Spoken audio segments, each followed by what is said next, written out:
আসসালামু আলাইকুম। আমি এখন বানাবো খুবই মজার একটা জিনিস। এটা দেখতে একটা পিজার মতো হলো, বেসিক্যালি জিনিসটা ডিম ভাজি, টমেটো দিয়ে ডিম ভাজি, সাথে ডেকোরেশনের জন্য একটু ক্যাপসিকাম দিছি, টমেটো আর চিজ দিয়ে ডিম ভাজি। খুব ঝটপট তৈরি করে ফেলা যায়। সকালে নাস্তায়ও বানিয়ে নিতে পারেন রুটি পরোটার সাথে খাওয়ার জন্য, কিংবা স্ন্যাক্স হিসাবে বাচ্চাদের, ওরাও খুব পছন্দ করবে। যেহেতু পিজার মতো দেখতে, সবকিছুই পিজার মতো, দুর্দান্ত একটা জিনিস। খুব অল্প সময় লাগে তৈরি করতে। তো আসেন দেখি শুরু করা যাক। আমি এখানে 3টা ডিম ভেঙে নিচ্ছি। এর সাথে আমি স্বাদ মতো লবণ দিব,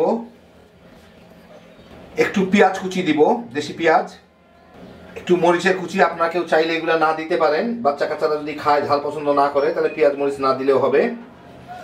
দিয়ে এইটাকে আমি এখন একটু ফেটে নিব। হয়ে গেল আমার ফেটা। এখন আমি ভাজায় চলে যাব। আমি এখানে কিছু সবুজ, হলুদ, লাল, বেগুনি, ক্যাপসিকাম কেটে নিছি, আর একটা ব্ল্যাক অলিভ কেটে নিছি। এগুলো জাস্ট ডেকোরেশনের জন্য, দিলেও হয় না দিলেও হয়, কিন্তু সুন্দর না দেখা গেলে তো হবে না, সেই জন্য আমি এগুলো কেটে নিছি। এগুলো পিজার উপরে দিয়ে দিব। আমি একটা ফ্রাই প্যানের মধ্যে একটু তেল ব্রাশ করে নিছি। তার মধ্যে আমি কতগুলা টমেটো এরকম চিকন চিকন পাতলা পাতলা করে কেটে রাখছি, সেগুলা দিয়ে দিব।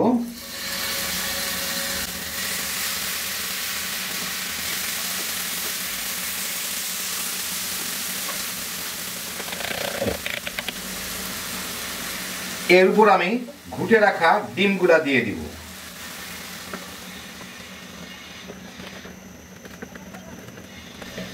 চুলা আঁচটা এখন লোয়ে রাখছি যাতে পুড়ে না যায়।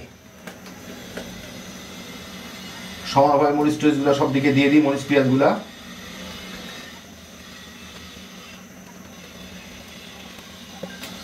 এখন এইটাকে আমি ঢেকে দিব। ঢেকে এটাকে আমি অপেক্ষা করব উপরটা যাতে পুরাপুরি শক্ত হয়ে যায়, ডিমটা সিদ্ধ হয়ে যায়, মানে পুরাপুরি আর কি, উপর দিকটা কিছুটা শক্ত হয়ে যায়। একদম লোতে রাখছি আমি চুলার আঁচটা। ডিমটা মোটামুটি সিদ্ধ হয়ে গেলে দেখেন বেশ ফুলে টুলে উঠছে। আমি এখন এটাকে উল্টায় দেওয়ার ব্যবস্থা করব।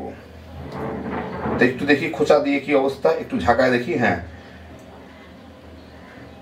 এই যে ইয়েতেই উঠে গেল, না হলে আমি একটা প্লেটে ঢেলে নিতাম। এই যে উল্টায় দিলাম, দেখেন পিছন দিকটা এরকম, টমেটো গুলো এই অবস্থা।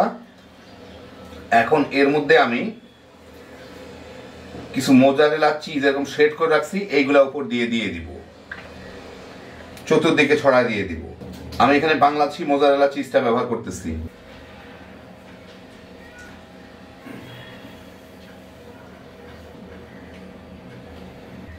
এখন এর উপরে ওই ক্যাপসিকাম গুলা যে কেটে রাখছিলাম ওগুলা দিয়ে দিব। এটা কিন্তু শুধুমাত্র ডেকোরেশনের জন্য, আপনার ইচ্ছা করলে দিতে পারেন, নাও দিতে পারেন।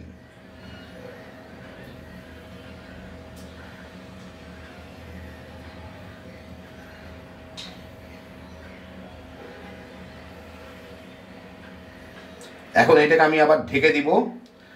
আঁচটা লোতেই আছে, উপরের চিজগুলা গলে যাওয়া পর্যন্ত। চিজগুলা গলে গেলে ওই একই হিটে ক্যাপসিকাম গুলো সিদ্ধ হয়ে যাবে। মিনিট 2 মধ্যে আপনাদের দেখাচ্ছি। এই যে দেখেন উপর থেকে আপনারা দেখতে পাবেন, এই যে দেখেন চিজের মধ্যে যখন বাবুলটা শুরু হবে গলে, ফোটা ফোটা ফোটা ফোটা বাবুল উঠতেছে, তখন আমি চুলাটাকে বন্ধ করে দিব। চিজটা পুরা গলে গেছে, গরমও হয়ে গেছে, আর চিজের এই গরমে ক্যাপসিকাম গুলা সিদ্ধ হয়ে যাবে। আমি চুলাটা বন্ধ করে দিই, দিয়ে আপনাদের এখন আমি দেখাচ্ছি এটাকে। তো এই যে দেখেন হয়ে গেল আমার দারুণ মজার টমেটোর পিৎজা, কিংবা বলতে পারেন ব্রেকফাস্টের টমেটোর অমলেট, যাই হোক না কেন, দারুণ মজা জিনিসটা। আপনাদের আমি একটু কেটে দেখাই।